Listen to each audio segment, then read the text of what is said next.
Welcome everyone to another riveting episode of The Bigger Picture with Mike Biggers. I'm your host, of course, Mike Biggers. And today we're hunting down a topic that's been shrouded in mystery and intrigue for decades. Some would say it's just a tall tale, others swear by its existence. Ladies and gentlemen, grab your camping gear and get ready to light up because we're about to explore the wild world of Bigfoot. That's right. Today, we're not just smoking the peace pipe, y'all. We're diving into the deep woods with our good buddy, Juju. From the one and only Mike and Juju Smoke Room. How's it going, my man? What's up, my brother? It's always a pleasure to be here. And you know, Bigfoot is not just a story we tell around the campfire. There's some serious meat on these bones. Or should I say fur? Classic, Juju. Now, before we get into this nitty gritty. So let's kick things off. For those who might be new to this whole Bigfoot business, can you give us a quick rundown of what we're dealing with? Absolutely, Juju. So Bigfoot, known as Sasquatch, is a creature that's been reported in the wilds of North America. It's typically described as a large, hairy, bipedal ape-like being. Some say it's a remnant of prehistoric times. Others would claim it's an undiscovered species of primate. And a very few brave souls think it might even be extraterrestrial. But, you know, the most common theory is that it's a relative of the Yeti, or the abominable snowman from the Himalayas. Ah, the famous cousins of the cryptid world. So, where do these stories come from? Well, the legend of Bigfoot dates back to the indigenous people of the Northwest Pacific. They've got stories of a creature called Sasquatch that's been part of their folklore for centuries. But it's really starting to gain traction in the modern era after a couple of guys named Roger Patterson and Robert Gimlin claimed they captured footage of Bigfoot in 1967 in Northern California. Now that video, known as the Patterson-Gimlin film, is like the holy grail of Bigfoot evidence. Ah, yes, iconic footage that's been debated for ages. Some say it's a guy in a suit, others argue it's the real McCoy. What do you think? Well, you know, I've studied that film a lot, and while I can't say for sure what it is, the way it moves is pretty convincing. It's not like a human in a suit. Plus, we've got so many eyewitness accounts that back up the story. Speaking of eyewitnesses, do you have any favorite Bigfoot sightings to share? Oh man, where do I even start, Juju? So, there's a famous one from 1967, but let's talk about the Bossberg, Washington. Let's talk about the Bossberg, Washington encounter in the 1990s. A guy named Mike Meldrum saw what he described as a 7-foot-tall, ape-like creature crossing the road. Now, he's a scientist too, so he made sure to take casts of the footprints. Now, they were massive, like size 24 in human shoes. Damn, that's a big-ass shoe, y'all. So, what kind of evidence do we have other than eyewitness accounts? Good question. We've got those casts of the footprints.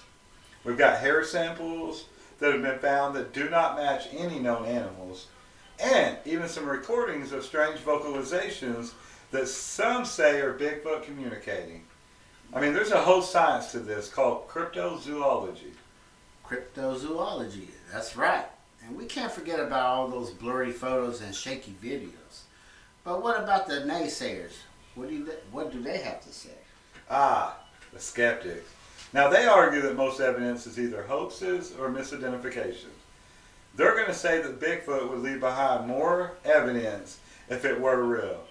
But, come on, think about it. If this creature is supposed to be elusive and smart, it's not going to make it easy for us to find it. Fair point. So, what do the experts say? Are there any credible scientists who support the idea of Bigfoot? Yeah, definitely. Dr. Jeff Meldrum, an anthropologist, has studied these reports and the evidence for years. Now, he's one of the most respected figures in the field. And we cannot forget about the late Dr. Grover Krantz, who dedicated his entire career to the study of Bigfoot. He even had a skeleton cast made from what he believed were genuine Bigfoot bones. Wow. So we got the indigenous lore, eyewitnesses and scientists on board. But what about those who've had a more intimate encounter with Bigfoot? Alright, so you're referring to the Sasquatchian love stories, I take it. Yeah, you know, those tales of humans and Bigfoots getting a little too cozy. Well, now there are some legends that suggest Bigfoot might not just be a creature of the wild, but more a creature with certain urges. But we're here to keep it classy, Juju, so let's stick to the credible stuff. Fair enough. Let's talk about the most credible sources of evidence. What's the deal with DNA analysis? DNA, that's a hot topic, Juju. In 2012, there's a research group called the Sasquatch Genome Project, and they claimed they had DNA evidence from Bigfoot. They said it was a hybrid of human and unknown primate, but like everything in the field, it's met with a lot of skepticism.